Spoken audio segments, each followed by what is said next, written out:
বাংলাদেশ ও দক্ষিণ কোরিয়ার মধ্যে স্বাক্ষরিত হয়েছে ব্যাপক অর্থনৈতিক অংশীদারিত্ব চুক্তি সিইপিএ। এর ফলে দক্ষিণ কোরিয়ার বাজারে বাংলাদেশের ৯৭% পণ্য ও সেবা অগ্রাধিকারমূলক শুল্ক সুবিধা পাবে। অন্যদিকে বাংলাদেশের বাজারে দক্ষিণ কোরিয়ার ৮৭% পণ্য পাবে বিশেষ শুল্ক সুবিধা। বাণিজ্য মন্ত্রণালয়ে দুই দেশের প্রতিনিধিদের উপস্থিতি এই চুক্তি সই হয়। চুক্তি অনুযায়ী বাংলাদেশ থেকে তৈরি পোশাক, চামড়া ও পাটজাত পণ্য রপ্তানিতে বড় সুবিধা পাওয়া যাবে। বিনিময়ে দক্ষিণ কোরিয়ার নির্দিষ্ট কিছু কৃষি পণ্য এবং প্লাস্টিক পণ্য বাংলাদেশের বাজারে বিশেষ সুবিধা পাবে। বাণিজ্য মন্ত্রী খন্দকার আব্দুল মুক্তাদির আশা প্রকাশ করেন, ২০৩৪ সালের মধ্যে বাংলাদেশকে $১ ট্রিলিয়ন অর্থনীতিতে নিয়ে যাওয়ার যে লক্ষ্য তা অর্জনে দক্ষিণ কোরিয়া একটি ঘনিষ্ঠ অংশীদার হিসেবে কাজ করবে।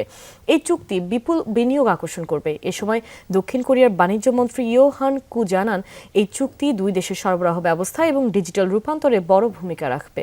কোরিয়ান কোম্পানিগুলোর জন্য বাংলাদেশে বাণিজ্য সম্প্রসারণের নতুন সুযোগ তৈরি হবে।